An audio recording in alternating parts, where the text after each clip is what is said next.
Hey everyone, in today's video I'm going to be talking about why MM2 as a game has been dying recently and whether or not this is actually going to be permanent, whether MM2 is dead for good or whether or not we can actually save it and hopefully have it be one of the most popular Roblox games of 2025. Anyways, before we get into it, make sure to like and subscribe. Let's get right into the video. Alright guys, so the first thing I want to go over is MM2 actually dying? Because as many of you guys know, right now MM2 is at one of its lowest player base points in the history of the actual game.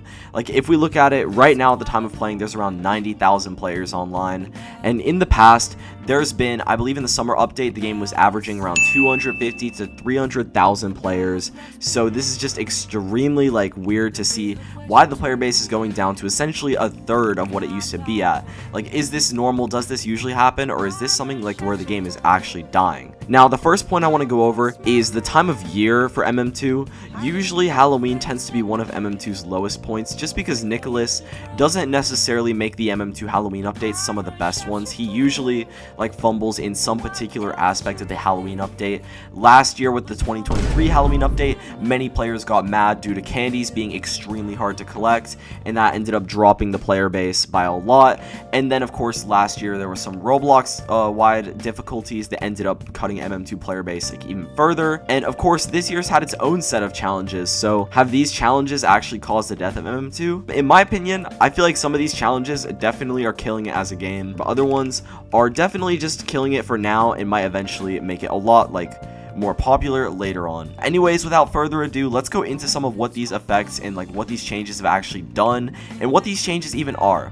So the first change that I'm going to be going over in today's video is the recent Roblox rating updates. Now, Roblox updated their ratings and their terms of service, and on KreekCraft's video he explains this a lot more in depth, but a lot of younger players are now unable to join higher age level games. What this means is now an under 13 account can't join a 13 plus game, even if that was the case before. Now this makes sense in terms of games that are 18 plus or 17 plus, when they actually pose a real risk to someone having insanely bad content inside of them, and I totally see why Roblox would want to keep those to players that have actually shown ID and stuff like that.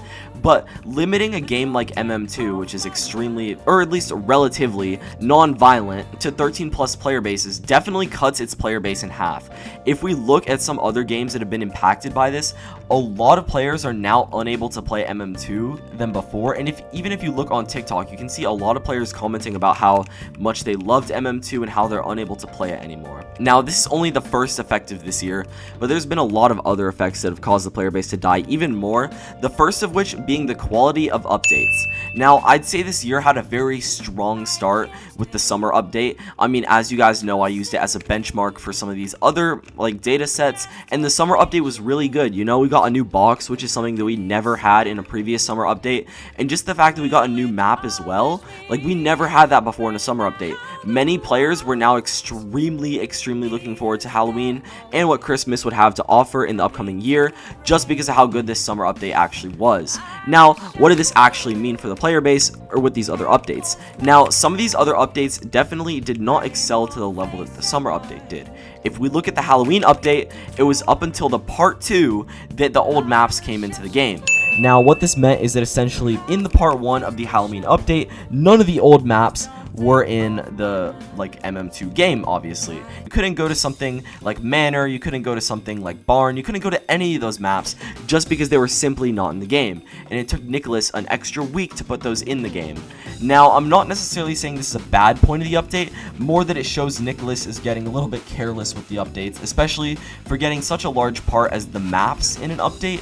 Usually in all past Halloween and Christmas updates, we immediately get the maps brought back, whereas this time we get them brought back a week or two later. It just seems weird, and in my opinion, it definitely killed some of the Halloween hype. Now, the final effect I'd say in this game that's kind of bringing down the player base is definitely the abundance of hackers.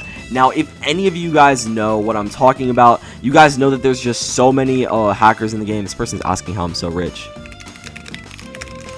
Anyways, there's so many hackers in this game. If you guys look at ascending servers, you guys will easily be able to see that there's just so many more bot accounts and currency farming accounts than there ever have been before. Now, I get this to a point because a lot of people are currency farming for the Halloween currency, which is extremely good to do because you can get Traveler's Axe. Obviously, it's not morally good to do, but people will do it anyway. Now, in previous years, this didn't necessarily seem to be as much of a problem as it is this year, and that comes down to my point that I think Roblox as a platform is largely going down in players. I think this is pretty obvious to see with any other game as well. If you look at Anime Vanguards, their player base went from 300k to roughly 50k. If you look at Fish, which is probably the opposite of this whole scenario, they've taken the entire platform's game with about 400k players. But even then, in 2018, 2019, up until 2023, we obviously had other games like Blocks, Fruits, Adopt Me that each held around 500k concurrent players, whereas now that just seems like the dream for a lot of these games. So in essence, is MM2 actually dying, and is there anything we can actually do to help the game? I don't think MM2 is necessarily dead for good. I think a lot of this comes down to what Nicholas will do in the Christmas update and whether or not he actually pulls through. I feel like if Nicholas pulls through in the Christmas update, this is going to be great. We're going to have one of the best updates of all time.